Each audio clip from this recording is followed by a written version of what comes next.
In this video, we're going to continue practicing those laws of logs or log properties. And this problem says, use the logarithmic laws to combine the expression into a single logarithm. So we're going to condense. In the previous example too, we were expanding. We started with a single log and we opened it up into several logs. And in this one, we're going to combine them all into a single log. So my suggestion, again, you don't have to do this always. My suggestion for these is to take care of the powers.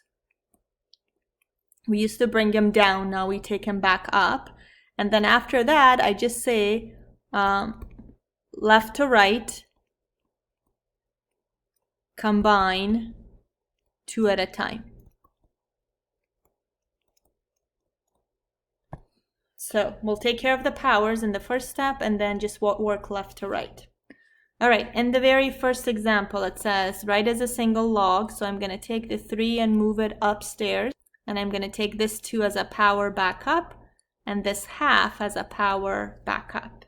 So I have ln of 2 cubed plus ln of x cubed plus minus ln of x plus 4 to the half. Well, 2 cubed we know is just 8. Then I have ln x cubed, and I'm going to write that as ln of a radical x plus 4. You don't have to, but I'll write it like that. So we moved up all the powers. Now we're just going to combine them 2 at a time. Addition, we said, squeezes back into a multiplication. So that'll be ln of 8x cubed. I multiply the 2 and squeeze them back in. I bring down the last guy. Now we have a subtraction, and we know if we condense or squeeze back together subtraction, that's going to turn into a division. So ln of 8x cubed divided by square root of x plus 4. And now we have a single logarithm. We've condensed everything into one giant argument. So we took care of powers and then we just worked with 2 at a time. Let's go do part B together also. So I'm going to take the 4 up as a power, the 1/3 as a power, and the 2 as a power. That's going to be log of x to the 4th. Remember the base here is 10, which is missing, minus log, and let's just make that a cube root because it's a 1/3, x squared plus 1. Plus log of x minus 1 quantity squared when I take up the exponent. Then I'm going to work 2 at a time. These two guys condense into a division. So I'm going to have log of x to the 4th divided by that cube root. And I'll bring down the last guy. And now, since I have an addition, when I work 2 at a time, I only have 2 of them left. First log and second log combine into a multiplication. So I have log of this giant argument. I have, it looks like an x to the 4th and an x minus 1 squared on top when I multiply the arguments. And then I have a cube root of x squared plus 1 in the bottom.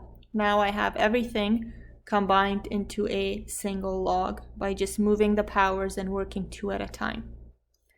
Why don't you guys try the next one, stop the video, and come back, check the work. Okay, so there are no exponents to move up because I guess the coefficient of this log is a 1 and that's a -1. So I'm not going to move anything up, which means I just need to condense, I guess, these guys together into a division. So I have log base 5 of x squared minus 1 over x minus 1. There actually wasn't much to do there. If you want to simplify that further, I guess we could do log base 5 of x plus 1, x minus 1 over the x minus 1. And we could reduce those and just keep in mind x does not equal 1, because if it did, then I would have a 0 in the denominator. So I could indicate that and then say, I guess I could simplify it and put it as log base 5 of the only guy left in the numerator is x plus 5. I guess all we could do was combine them, condense them into a division, and then factor and cancel, provided we do keep in mind that x cannot be 1, or the original would have become undefined. All right, we're done with laws of logs, those main 3 that you should be able to condense and expand accordingly. Last thing we're going to look at is the change of base formula. And the change of base formula basically says if I have log base b of x, that's going to be equivalent to the ratio of the logs if I use any good old base I want. So log base a of x over log base a of b.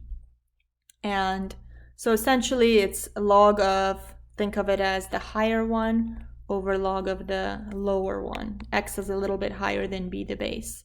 And whatever base I choose is up to me. Since our calculator allows us base 10 and base e automatically, it's easier to remember the change of base formula as log of x over log of b. That's what I mean. Log of the higher one, the argument x, and the lower one b, which is the base and goes on the bottom. Or if you want to use ln's, it's going to be ln of x over ln of b. In other words, as long as you use the same base, whether you use log base 10 or log base e, which is ln, you're going to get the same answer. And the change of base allows you to use your calculator with any base you would like. So here's what I mean. It seems harder than it is really to use. Using it is really nice and quick. It says evaluate using a calculator. For part A, I don't really need a calculator, right? We know that log base 2 of 8 has to spit out a 3 because 2 to the third gets me to 8. So we know already the answer without a calculator. But if I want to use a calculator, I just do log of the higher one, 8, divided by log of the lower one, 2. Meaning all I did was I used base 10 to bypass the base 2. Let's put it on our calculator. Let's say I have log 8 divided by log of 2. I push equal and notice it gives me 3. So even though it was a base 2 problem, the base 10 allowed me to get the answer. Or even if I do ln of 8 over ln of 2, I still would get the 3. Ln of 8 divided by ln of 2, and notice it still gives me the same 3 that we got even without a calculator. Now part B, I would have to use a calculator because I can't. 3 to the what gives me 12, I don't know. I know 3 to the 2 gives me 9, so it's got to be bigger than 2. But I'll just go ahead and use log 12 over log 3 and approximate it. So log 12, log of the higher one over log of the lower one. Log 12 divided by log of 3. And as we had guessed, it's a little bit bigger than 2. So about 2.26 is the answer. So any base I give you now, you should be able to use your calculator and give me an exact or an approximation, either using log base 10 or log base e, which is the ln button. And knowing the change of base formula basically allows us to graph any base on our calculator, even if I have the old version of the calculator that doesn't give me the different base options. So for example, if you have one of the older models, if you go to, let's turn it on, y equals, clean that up. If I go to math and I scroll down to get the different base, I don't have that option here at all. It doesn't get me to log base of something else, kind of like my other one. And this one, remember when I would click on math and arrow down, it would give me the choice for a different base, and I could do like base 2 of 8, and that pops out at 3. But with the older ones, you don't have that option. So if I want to graph this, I'm just going to use the change of base formula, and I'm going to rewrite this guy as log of x divided by log of 3, just the change of base formula. And that should get me the graph. So I'm going to do parentheses, log of x, close my parentheses, divided by log of 3. I'm using extra parentheses just to be safe. And if I do a zoom 6, it gives me the logarithmic function. And again, like my other calculator, notice this looks like it goes and touches the y-axis. We know it doesn't. We know there's an asymptote. So I have basically what I would anticipate. It goes through 0, 1, but it does have a VA of x equals 0. And this goes down forever and ever, which my calculator gives me something misleading like it doesn't. But you could do a second trace and push enter and then put a value like, I don't know, let's say 0.002, a small x value. And if you push enter, you'll see it puts the cursor down below and says, hey, there is a y value of negative 5.65. So your graph does not stop where the calculator shows it to stop. And that's about it for this section.